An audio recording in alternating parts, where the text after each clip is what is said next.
Tonight, protesting crab harvesters are demanding a deal, and they want an answer by the end of the day. That story. And Liberal leader Mark Carney stopped here for a campaign stop today, using Gander's role in 9/11 as a backdrop to talk about Canada-U.S. relations. We have to be proud of who we are, and we can't let threats change how we react to people in need. That story tonight on Here and Now.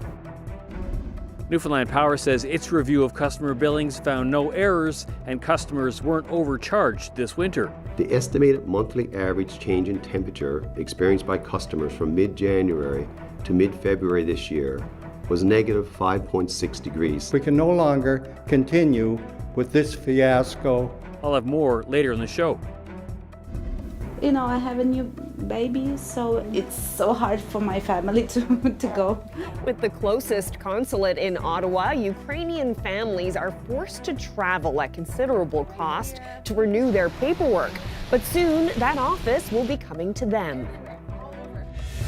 This is CBC Here and Now.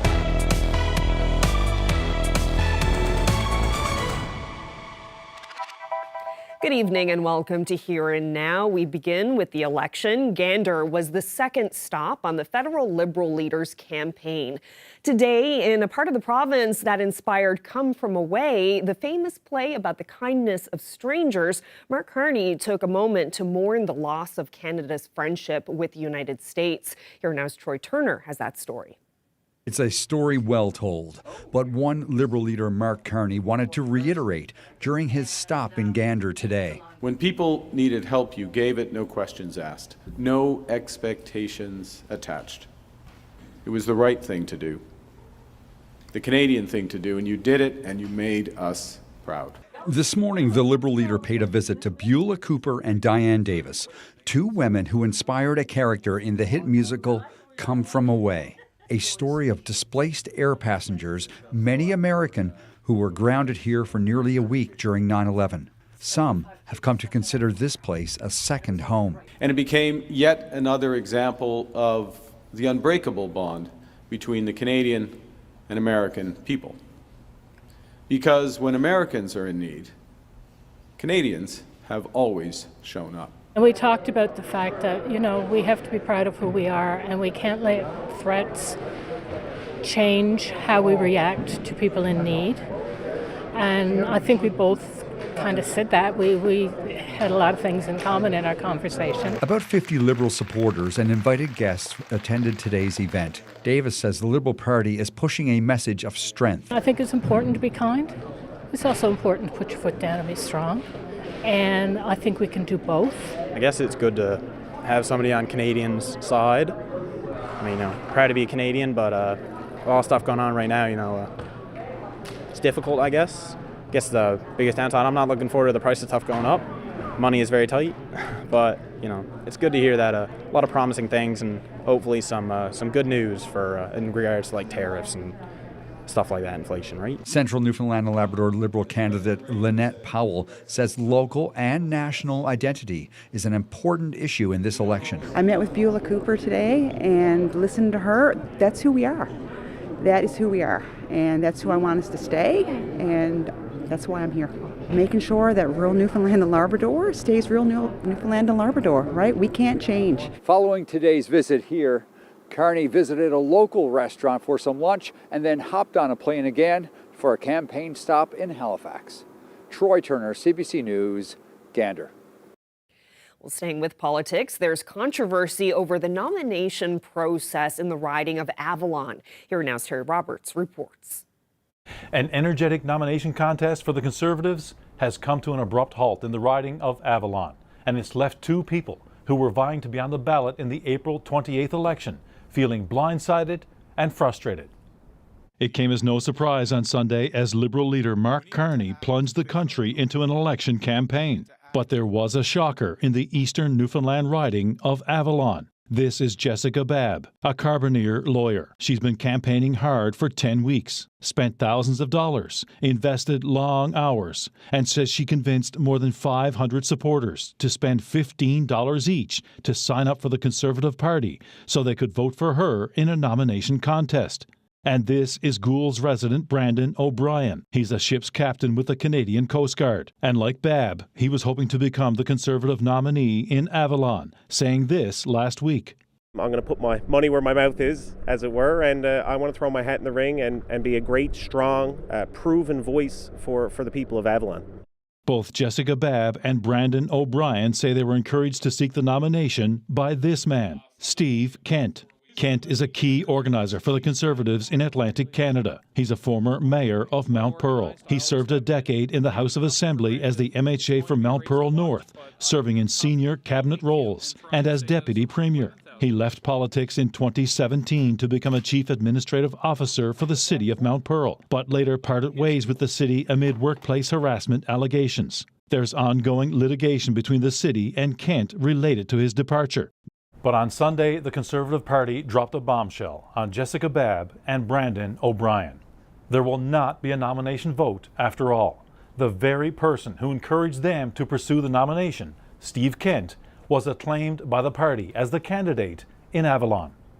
Neither Babb nor O'Brien were available today for an interview, but they released this joint statement on Facebook saying they're deeply disappointed and appalled by the decision to cancel the nomination process and handpick Kent as the candidate. They say the democratic process was undermined, and their hope for a transparent and open nomination process had been disregarded by the party. Steve Kent has not responded to multiple messages, so it's not clear why he was appointed the candidate in Avalon and why he didn't pursue the nomination in his home riding of Cape Spear, which includes the city of Mount Pearl within its boundaries. Terry Roberts, CBC News, St. John's. Well, the Canadian Labour Congress launched its election platform in St. John's today, and Labour leaders took the opportunity to outline what they want to see from the next Prime Minister and government. The CBC's Abby Cole reports. Labour unions are calling it an economic war. As federal parties start campaigning, tariffs are top of mind. That is why the Canadian Labour Congress is launching their election platform. As part of that launch, Labour unions got together in St. John's to tell Canada's parties what they want to see done for workers amid uncertain political and economic times. I can't stress this enough. Elections matter, and every single vote in this election is going to matter. All elections are important, we know this, but this one I think is the most significant we've had in many decades. The Congress has a long list of asks for the next federal government. Reduce the cost of living, improve public health care, build affordable housing, and create a fairer tax system that sees corporations paying more. The Provincial Federation of Labour says locally, thousands of jobs are on the line. You know, I heard a lot about tax cuts yesterday. I'm really interested in hearing about creating good jobs for people, dealing with affordability and housing crisis. So I'm hopeful that those key components of platforms will be coming in the next few days and weeks as the campaign unfolds. The Postal Workers Union was also at today's event. Last December, Canada Post employees were ordered back to work after nearly a month of picketing, demanding better wages and benefits. They're looking for an amendment to the Canadian Labour Code to remove sections that forced an end to their strike. We are really struggling. We have young temporary workers that have to work 2 to 3 jobs just to make ends meet. When somebody leaves our workplace and goes and works at a restaurant or a store or cleaning, that's wrong. Everybody should be entitled to a decent job that gives decent wages and benefits and pension. With federal election campaigns officially kicked off, Labour unions say over the next 5 weeks, they are looking to speak to all candidates across all parties. Abby Cole, CBC News, St. John's. Well, protests continued over a proposed cut to the snow crab quota for the north coast of Newfoundland. The Fisheries Union met with the federal fisheries minister and other officials in St. John's today twice. As Heather Gillis reports, harvesters are calling on Ottawa to reverse the cut. Another crab season, another year of protests. This time, a 25% cut to crab quotas in 3K along the island's north coast. It's something the Fisheries Union wants government to reconsider. What we've asked for is definitely not unreasonable, and it keeps the department within their conservation protocols, and It helps the fishermen come closer to what they're seeing. The cut would bring the quota down to 7,600 tons this year from nearly 10,000 in 2024. Crab fisherman Richard Gillett says some of the science used to assess the health of the crab stock, which determines the quota, is flawed. This year, where they've been using in the last couple of years a new vessel and a new trawl, it's up around a 54% in the difference. So it's a really, really large discrepancy. The union met with Fisheries Minister Joanne Thompson and senior officials behind closed doors this morning. A meeting set after protests at Liberal leader Mark Carney's first election rally yesterday. I want to acknowledge the harvesters here tonight outside came to make their voice heard. Carney said he was listening, promising to make decisions closer to the wharf and restructure DFO. I would like to see a full gutting of it, to be honest with you. A full revamp of science, of how it's managed. I would like to see that, and I certainly would like to see more input from fish harvesters. Gillett says the cut puts livelihoods at stake. If we got the cut that they asked for, even with a 25% cut, they are looking at bankruptcy. Midday, no firm commitment for change, but a promise for an update at the end of the day. This will be the last time that we will be put off. After a second meeting, still no answers, still in standby mode. And we said that we wanted a decision today, good, bad, or otherwise. In a statement, Fisheries Minister Joanne Thompson says she's having constructive conversations with harvesters. We are listening to the concerns of those involved in the industry. The balance of sustainability of our oceans and the livelihoods of those working on it is front of mind. Meanwhile, the longer harvesters wait, they say the more frustrated and disrespected. Well, in other news, one shelter in St. John's has received a big funding injection from an Ontario-based charity. The North Pine Foundation donates money to community-based projects. And for the Gathering Place, that means up to $2 million for long-term sustainable housing. Okay. Thank you. So today we had representatives from North Pine Foundation came to visit. We've been working with them over the last 2 to 3 years on talking about how ways we can partner with North Pine. And it's a really interesting model that North Pine has created where they don't invest in infrastructure per se or gardens or particular programs. They invest in organizations and they measure the success of those investments based on outcomes. And in this case, it's primarily on housing people. Potentially, the commitment and agreement we have with them is up to $2 million. And it's based on, as I mentioned, on providing long-term sustainable housing. The purpose of North Pine is to give back to our community. We came into this wealth. It's more than we need. We want to get that moving to make a difference to the people who need it most. This is just a great visit to one of the investments that we have in the Gathering Place. It's a wonderful engine for people to grow themselves, coming all the way from emergency shelter, making their way through to transition into supportive housing. When you kind of look at that pathway, people don't always have to be down and out. When you can wrap them around with the right people, the right supports, and the right kindness, there's a path forward to them. The underlying premise of North Pine is kindness. And this is kindness. This is kindness in its purest form on the front lines, helping Newfoundlanders and Labradorians and others who call this place home, really, not to give them a hand out, but to give them a hand up. We don't look at the money we disperse as donations. We look at them as investments. We look at them as opportunities to give people who haven't been as fortunate as us a chance to improve their lot, to the extent that they want to. And the Gathering Place is a superb opportunity to do that. Oh, we've certainly returned to more winter-like weather for parts of the province, particularly when it comes to the temperatures. -1 today was the temperature in Corner Brook this afternoon. You head a little bit further east, temperatures were sitting in the single digits, just a couple of degrees above zero, but we've definitely got some cold air still up across Labrador. That will continue as we head through tonight. We've had some sitting under generally a ridge of high pressure, but we've got some high cloud moving in now. I zoom out a little bit. more wintry weather on the way. That is going to bring some snow to parts of the province as we head through tonight. That will change over to rain for parts of the island as we head through tomorrow. And we've got more of a wintry mix this week. I'll get into all the details a little later.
Newfoundland Power says many factors contributed to costly bills for some of its customers. Cold weather, high winds, and a previous rate increase are some of the reasons why prices are up, it says. Here Now's Mark Quinn has more on a recent review that looked at more than 7,500 customer bills.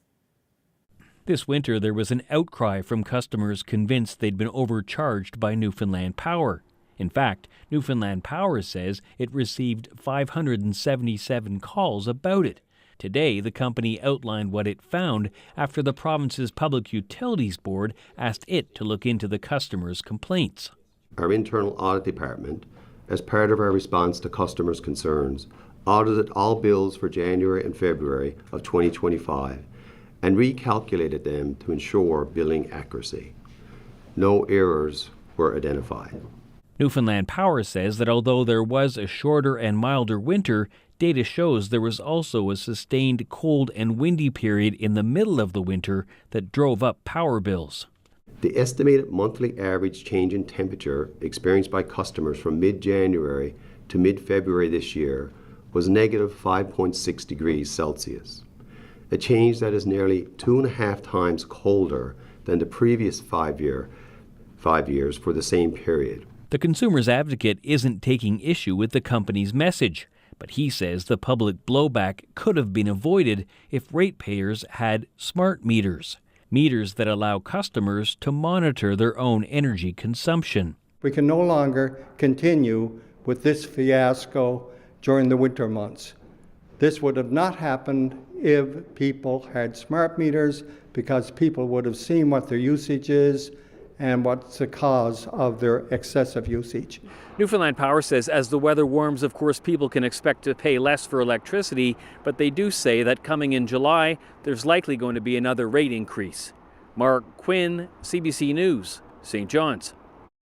Well, could smart meters actually help you save on your electricity bills? We'll hear why this province's consumer advocate believes those devices would give consumers here the power to save money. That's coming up a bit later.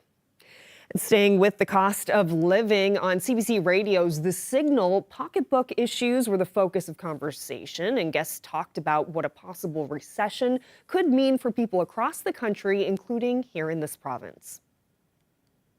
The silver lining, because every crisis has one, is that it was a wake-up call for Canada to say, you know what, we really do need pipelines, whether they're natural gas or oil, and we need them across the country. We need an energy corridor that works. We need interprovincial trade barriers to drop.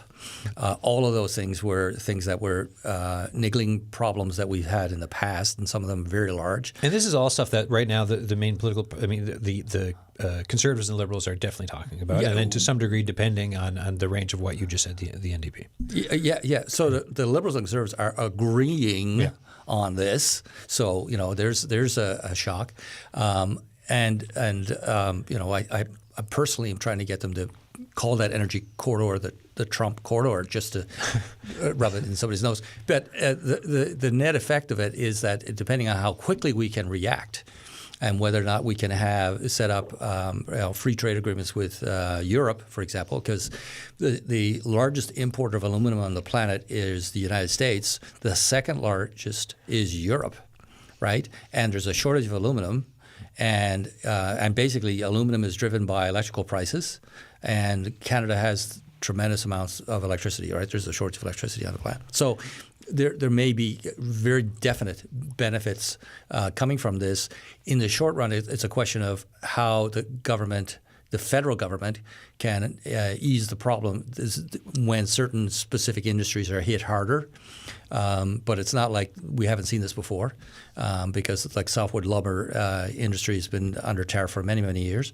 And then 2008, 2009, 2010, there was a recession in North America. In fact, it was a worldwide recession. And the province of Newfoundland and Labrador completely skipped it because we had development from Muskrat Falls. Well, depending on where we are with the Quebec-Newfoundland hydro deal, if we start developing just as we go into a recession in the rest of the country, we may not see the effects here in this province at all.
Well, Ashley, the weather was certainly spring-like over the weekend here in the east, but not everyone saw those milder temperatures. No, in fact, very wintry for parts of Labrador this weekend. Take a look at the picture behind me. I thought this was such a great photo of some freezing rain that happened in the Cartwright area, and then the sun comes out, you get the blue sky, and it looks like all the trees are covered in glitter.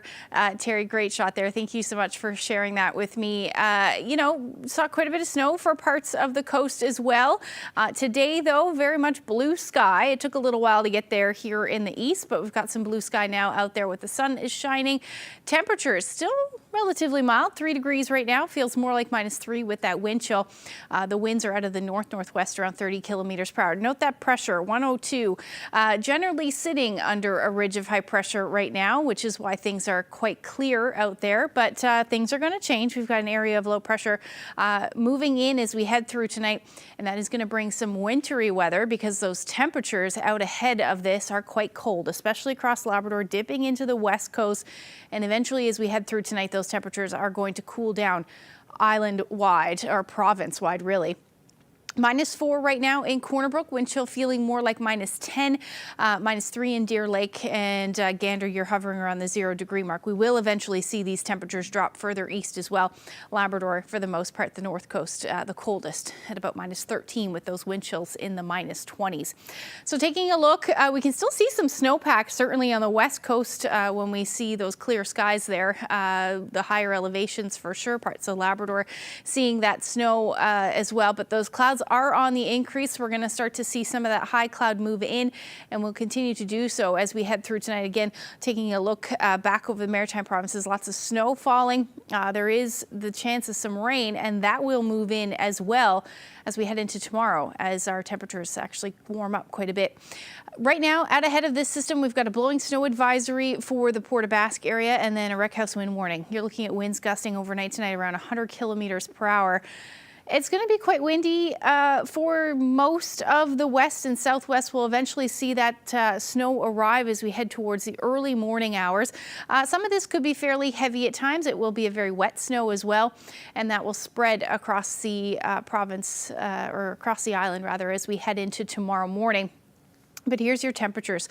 There's that drop that I was talking about, down to the minus single digits pretty much everywhere. Northern Peninsula minus double digits, and then anywhere from -16, well, -12 along the strait to about -24 in Lab City tonight. And then as we head into tomorrow, we'll continue to see that snow head north and east through the day. Very quickly, though, changing over to rain as we see that return to more southerly flow, and some milder temperatures will move in as well. Likely not a whole lot of snow in the eastern portion of the island because this will quickly change over to rain, but areas through central, the northern peninsula, you'll get into some of that snow for most of the day. By the time we get into the afternoon, most in the east will be over to rain. Areas through central will start to see that rain as well.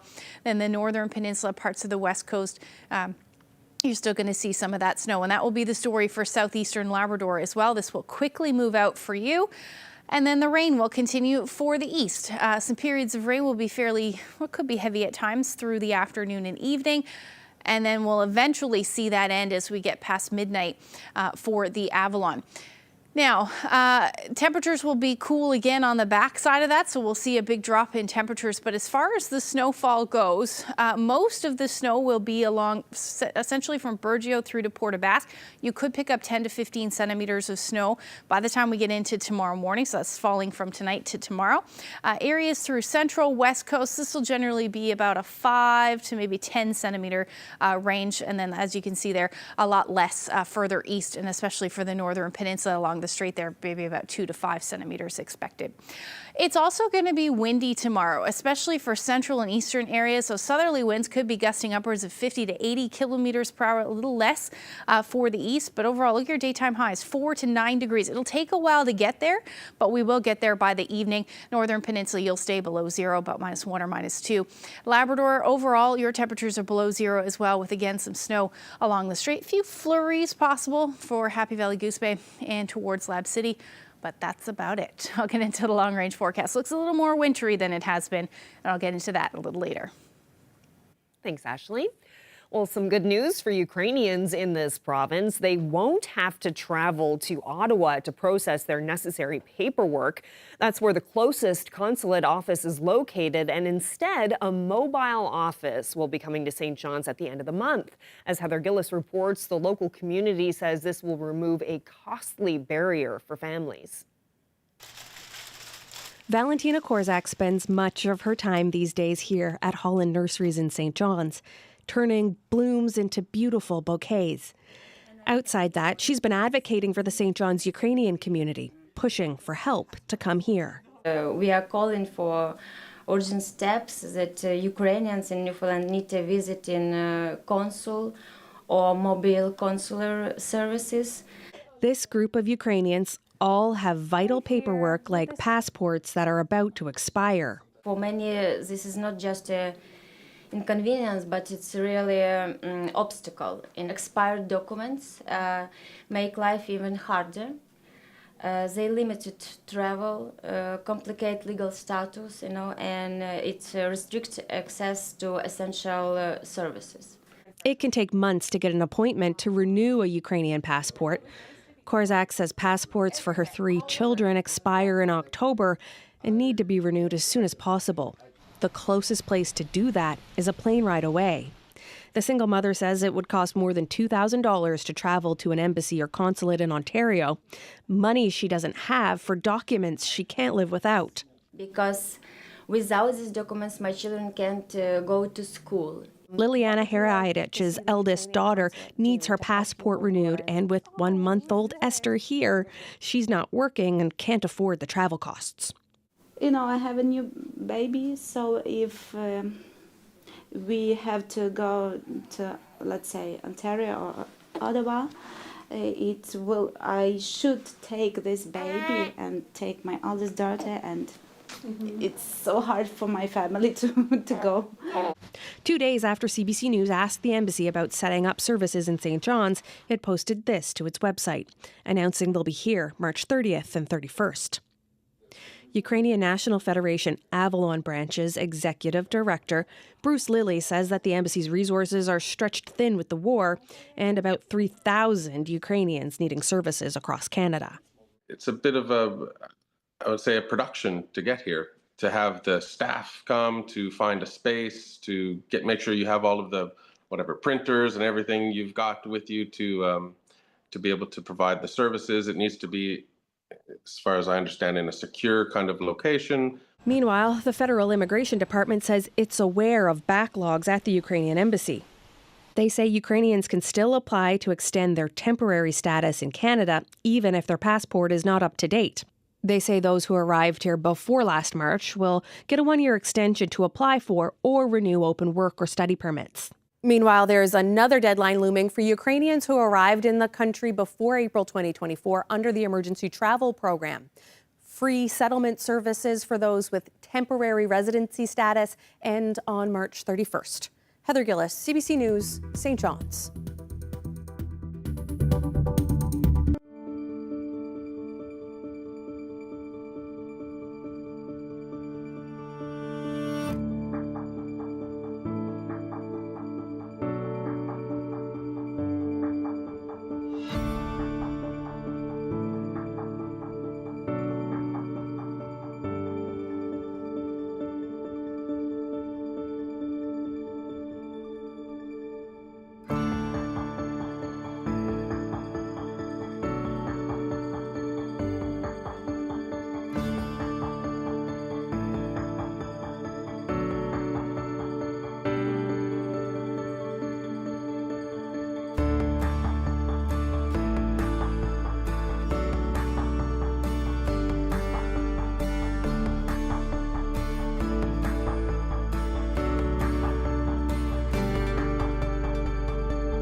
The province's consumer advocate says recent public outrage over ballooning electricity bills shows the need to switch to smart meters, a device that allows consumers to monitor electricity consumption in real time.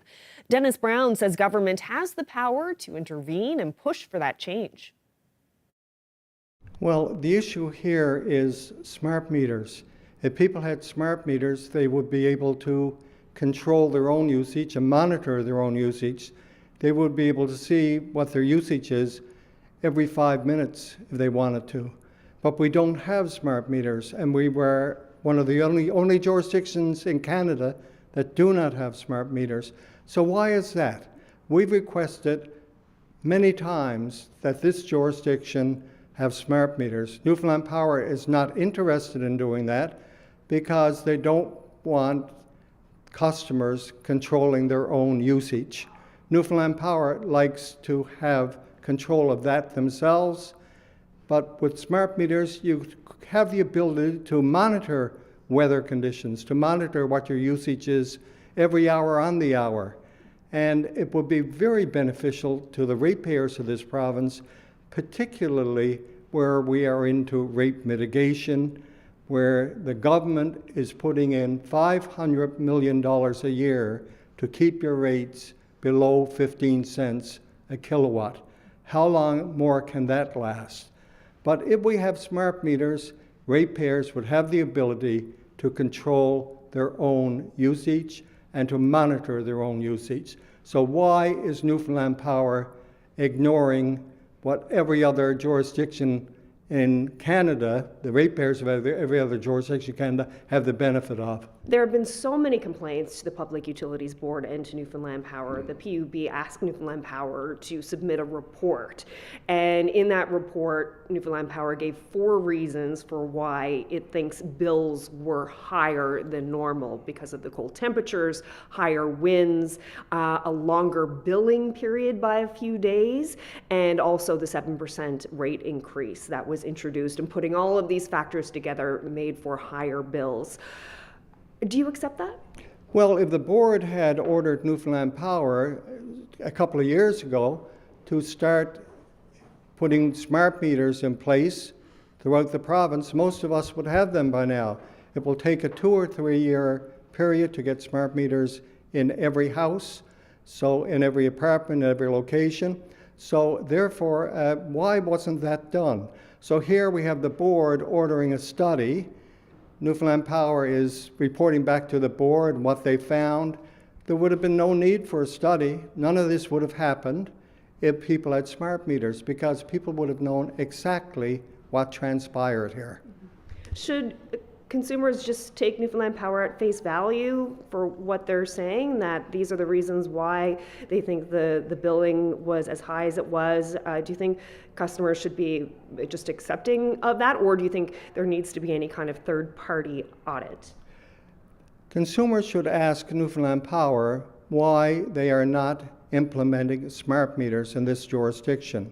That's the question for Newfoundland Power. Newfoundland Power is not interested in smart meters. They're telling the board most recently that will be several years before smart meters can be brought in here. Why is that the case? That's advantageous to Newfoundland Power and their billing process, and it's not advantageous to the ratepayers of the province. So the problem is with Newfoundland Power, but it's because of Newfoundland Power's attitude. They're interested in making money. They don't see smart meters as advantageous to that process. It might be time for the government to direct the board. There's a section of the Act where the government can give the board direction, and they could direct the board to start a process to implement smart meters in this jurisdiction, so ratepayers here have the same benefit as ratepayers in the other provinces of the country. Well, returning now to one of our top stories, turbulence over the fate of the province's fishery. Harvesters met with the federal minister this morning, along with the Department of Fisheries and Oceans, prompted by this weekend's protest in St. John's.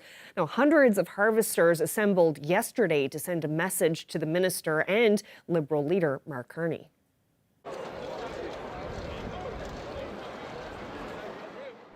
We have a lot of questions There are a lot of variables in the air when it comes to science. There's a change in the assessment model this year, and it's just not matching up with what harvesters are seeing. And these are not folks with high levels of snow crab quota. These are folks who have taken disastrous cuts in the past, have slowly built their enterprises back up, who have been affected by low prices over the last few years and just starting to rebound. And now the minister has made the decision to cut their quotas 25% in the offshore and 20% in the inshore. What that means for those communities and for those enterprises right now is absolutely life or death. So I guess this is where the Prime Minister's going to be too, right? I'm not too sure, but Team Joanne volunteer. The event's not underway yet, guys. You know where Joanne is too? The event's not underway yet, guys. Okay, I'm just a volunteer. Yeah. I'm not too sure. Yeah. Well, we're looking for. Get anyone that's higher up than you we can speak to? Yeah. When the event's open, I'm sure like there's going to be someone who can help, right? Like that door shouldn't have been unlocked. This is invite only, so if you're not on the list, you guys have to step outside, right? And I'm trying to register. It's invite only, so you're not invited, so you have to step outside, unfortunately. All we need is some communication from the minister's office. That's all we want. And I think there's people in there, I guarantee you, that can relay the message that we need to talk to the minister. Especially the one with the badge on there now, right? Show respect, Richard. Yeah. I can tell you right now that she's certainly not starting off on a very good footing here. I can tell you that right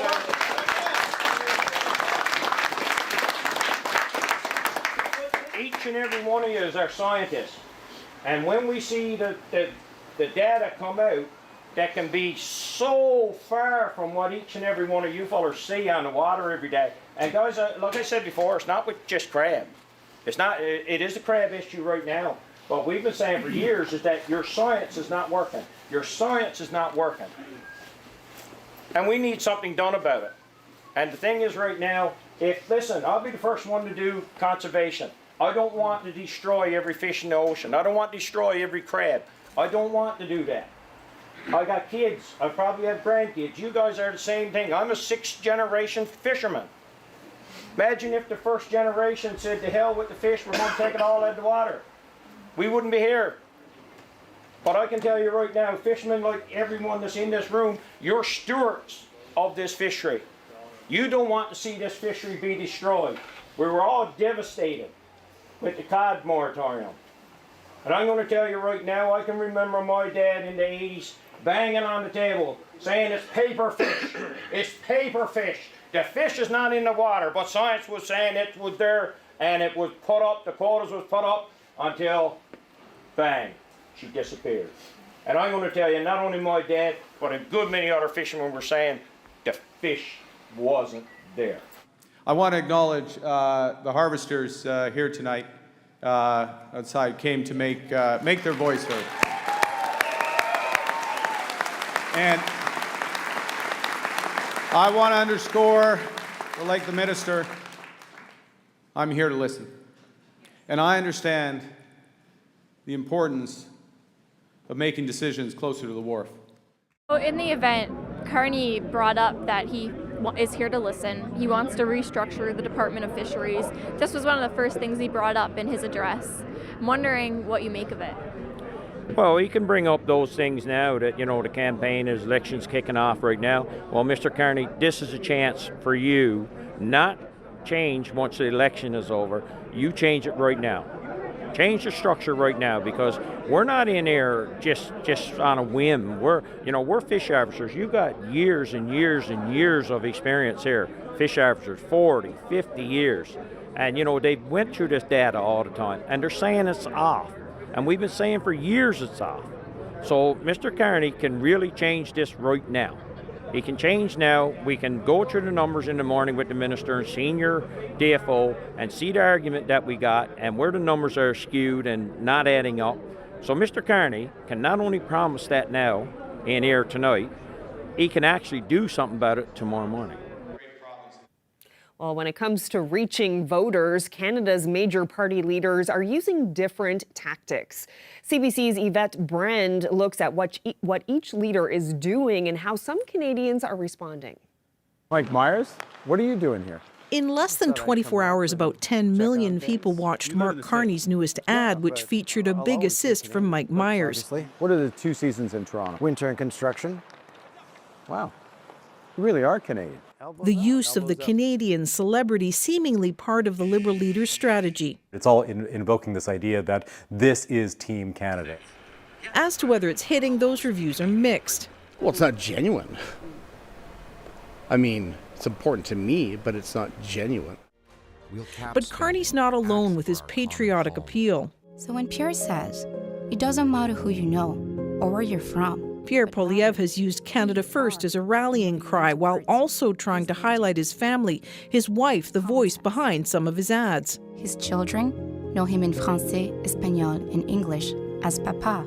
So introducing himself and his family is a kind of a first family vibe, if you like, to show that this is a family like any other that has the same kind of concerns as Canadians. Of course it's a tactic. It's not a bad one, obviously.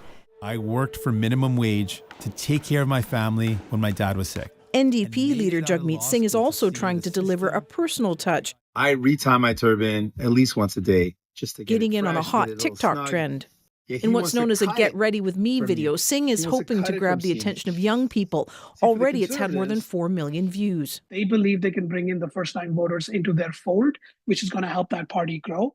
But it's not enough to capture this potential voter. It's embarrassed to say I never participated in an election, even though I hear sometimes they knock on my door.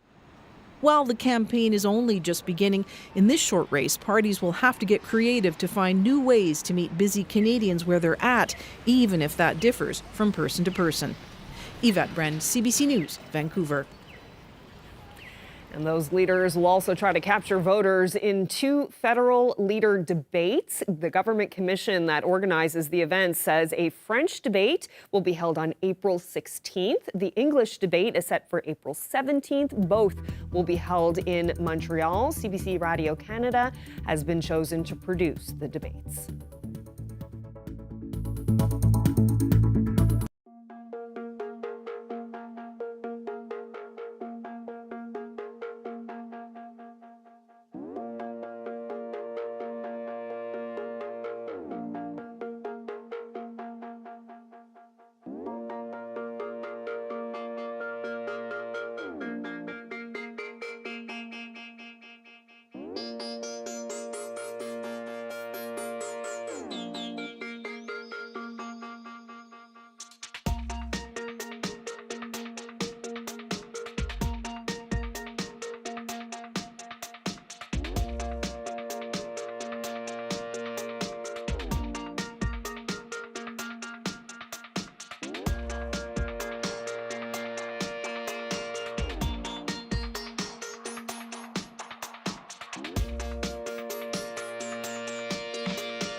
Well, before we get into your forecast, we want to show you this. A massive Easter egg hunt is underway in London. The Big Egg Hunt is a citywide public art exhibition. We launched it in partnership with Clarence Court this morning. The hunt features more than 100 giant decorated egg sculptures scattered about the British capital. How cool is that? The excellent spectacle is meant to raise awareness about Asian wildlife conservation. According to the organizers, the eggs serve as a symbol of nature and life. Oh, very nice. The public is invited to get out and collect the eggs by ticking them off on a free app. Where they can win some prizes. The sculptures will be auctioned off at the end of the exhibition with all proceeds donated to conservation. I'm just wondering where all the chocolate is. Well, I was just going to say that. That's kind of the point, right? Yeah, I was going to say that makes me want to decorate eggs. I haven't done that in a long time. Me too, yeah. Maybe I'll do that this year. Mm-hmm. Still like the chocolate. Yeah. All right, so very beautiful in London, very spring-like there. And we've been enjoying some spring-like weather as well, but things are cooling down, you mentioned earlier. Yeah, more of a wintry mix on the way as we head through the next couple of days. A little cooler, so there's more chances of snow in the forecast. But the good news is around this time of year, nothing really lasts, which is nice. Let's take a look at what's going on as we head into our Wednesday. So we're going to continue to see some of that rain tomorrow night in the east. That should end around midnight and then clear out. But we still got that colder air that's going to move in. That's going to bring the potential for some flurries for the southwest, parts of central as well. Don't be surprised to see a few flurries through the afternoon. Overall, a quiet weather day, unsettled but quiet, nothing too significant. And then we've got some sunshine up across parts of Labrador as well. Overall, daytime highs will be above zero for most, with the exception of the northern peninsula. You'll hover around the 0 degree mark, but between 2 and 8 degrees will be the daytime highs on Wednesday across the island. Labrador minus single digits for most, except Maine. You'll hover around minus 12 through your afternoon. Now, as we head into Thursday, again, clouds will be on the increase. Another area of low pressure is going to move in. This one will likely bring some snow to parts of central, south coast, west coast, northern peninsula. Most of eastern Newfoundland should see this fall as rain, but temperatures will be again on the cool side. Parts of Labrador as well, especially towards the southeast, you'll likely see some of the snow from this as well. Daytime highs will hover around +1 in St. John's, otherwise between 3 and 6 degrees through central, west coast, southern areas of the island and the northern peninsula and along the strait there. You'll hover around +1 as well through the day. Central areas of Labrador around the upper Lake Melville area around -3, and then you'll sit this one out for the most part. Same thing for the west and north between -6 and -9. Now the long range forecast will keep temperatures down within a couple of degrees of zero, with flurries pretty much Thursday, Friday and Saturday, at least the potential for it. Overnight lows will dip into the minus single digits as well. So definitely feeling a little bit more wintry. Central Newfoundland, your temperatures will be a little warmer, but again, still, mid-single digits, lower mid-single digits with the chances of some flurries. Same thing for Western Newfoundland. Overnight lows will continue to be in the minus single digits. Now for Eastern Labrador, you'll be hovering near or even just a little bit below zero with a few flurries as we head into Friday and Saturday. A little bit more in the way of snow for Western Labrador, but mid-minus single digits will be the story for you. Our weather photo of the day taken in Lab City. Take a look at this. Northern Lights dancing away there. Thank you so much to Larry for that lovely shot. And if you have any pictures you'd like to share with us, we'd love to see them. Especially Northern Lights shots. Especially Northern Light shots. Nice. You can do that by sending them to nlphotos@cbc.ca. Beautiful. Thank you so much, Larry. That is lovely. And thank you so much for spending part of your evening with us. Hope you can join us again tomorrow. Good night.